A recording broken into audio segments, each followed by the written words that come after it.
Hi everyone, I'm Brittany Dreer, and I'm going to start off with our discussion for week 7. First question is, in your own words, describe the benefits of the general education classroom for students with disabilities. Well, kids with special education needs who are inclusive in classes can be often absent.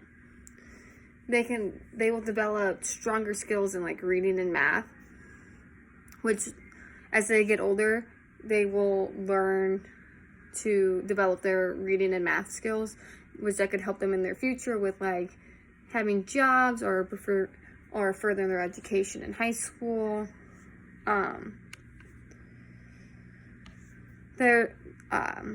Another benefit is for students with disabilities is that they are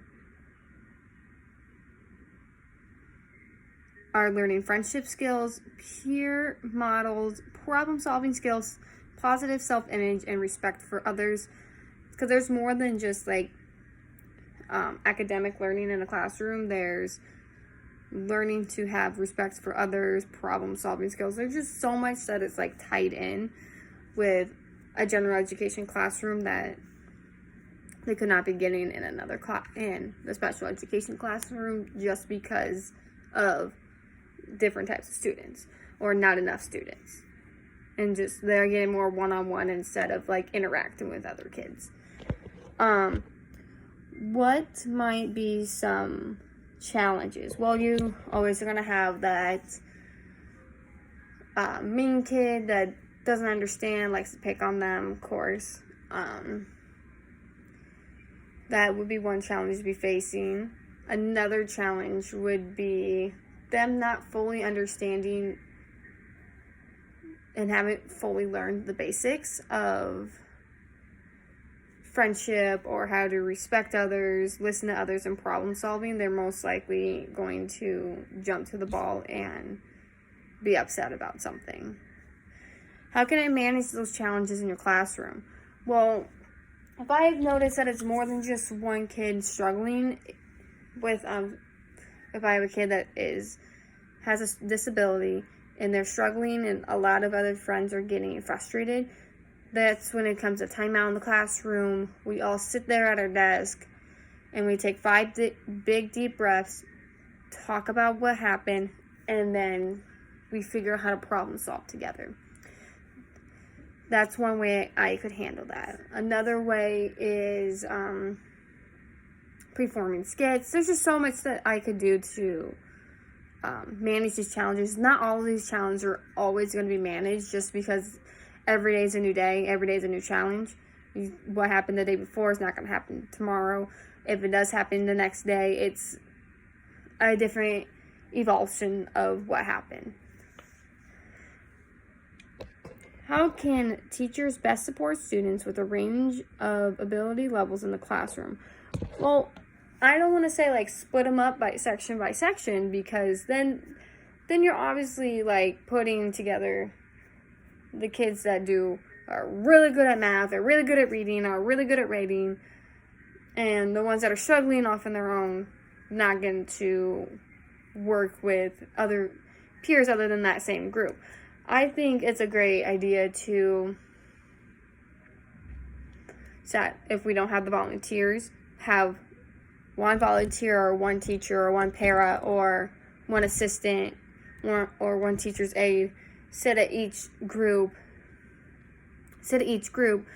and have 2 strong readers with 2 medium readers and 2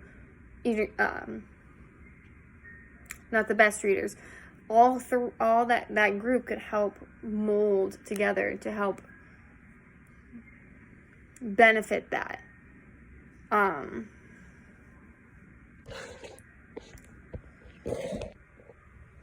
When there's students with disabilities, not singling them out, but doing something that's going to benefit them, that is going to also benefit the whole classroom,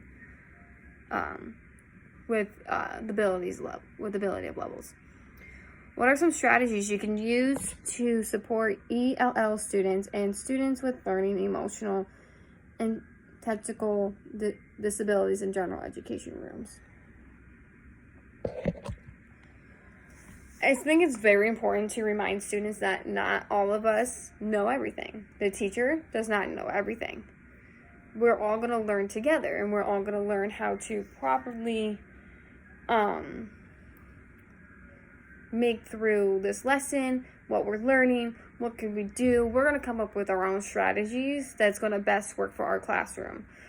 I'm going to be taking notes of what strategies work best for which with the students and narrow it down from there. And then go from there, I would evolve those strategies into something more, and then something more challenging and more working towards students. My friends with disabilities, it's depending on which disability. If it's a behavioral disability, they most likely would be working one-on-one with a friend, or one-on-one with me, or one-on-one with another adult. The key goal is not to overwhelm the student with a disability. It's to help them and benefit them. And overstacking them with a bunch of groups, with a bunch of kids in one group, is you tend to see them act out more. Not to say like act out more, but are struggling more to focus, understand their emotions all over the place. If my friends who have a problem with like sitting still with learning, we're going to be doing a round the room classroom activity to learn for that section, just because it's good to have the body moving, and if their body's moving, their brain is working and the brain is going. Emotional disability is going to be a very hard one to obtain, just because you never know how they're going to feel about certain topics. You can start something, the student would be into it until probably 5 minutes in, and something happens and upsets them. And that's when a form of problem solving comes in. And if that student doesn't know how to problem solve, then that's what makes the situation 10 times harder. But there's a lot of different strategies that I could use in my classroom that I'm going to have to make up along the way, just because every student is different. Every year is going to be different. So I just will have to keep that in mind. Other than that, thank you all for listening.